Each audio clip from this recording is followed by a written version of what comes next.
அந்த பொண்ணு எங்கங்கய்யா? தெரியலம்மா, கடைக்கு ஏதோ பூஜை பொருள் வாங்க போயிருப்பான்னு நினைக்கிறேன். என்னையா அப்படியே கடைக்கு போயிருந்தாலும் இப்படியா தாலியை பொறுப்பு இல்லாம வச்சுட்டு போறது?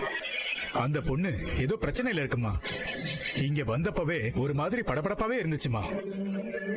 இப்ப நான் என்ன பண்ணட்டும்? அங்க பூ வைக்கிறதுக்கு நேரம் ஆகுது, போட்டுமா?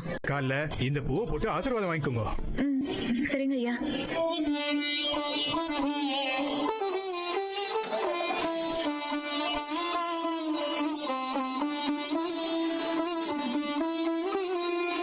அம்மா, நான் தாலி பெருக்கி போட்டுக்கிறது யாருக்குமே தெரியக்கூடாதுன்னு தான் நான் இந்த ஊர் கோயிலுக்கு வந்தேன்.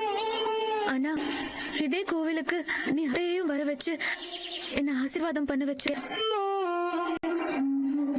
ரொம்ப நன்றிம்மா. அதே மாதிரி சீக்கிரமே கழுத்துல நான் மறைச்சு வச்சிருக்கிற இந்த தாலிய நான் எல்லாருக்கும் தெரியற மாதிரி போட்டுக்கணும். அந்த கௌரவத்தை நீதான் எனக்கு எந்த பிரச்சனையும் வராம அமைச்சு கொடுக்கணும்.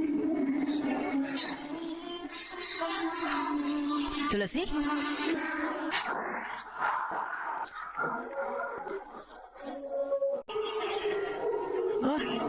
சின்னம்மா, பூ விழுந்துருச்சு சின்ன தம்பி.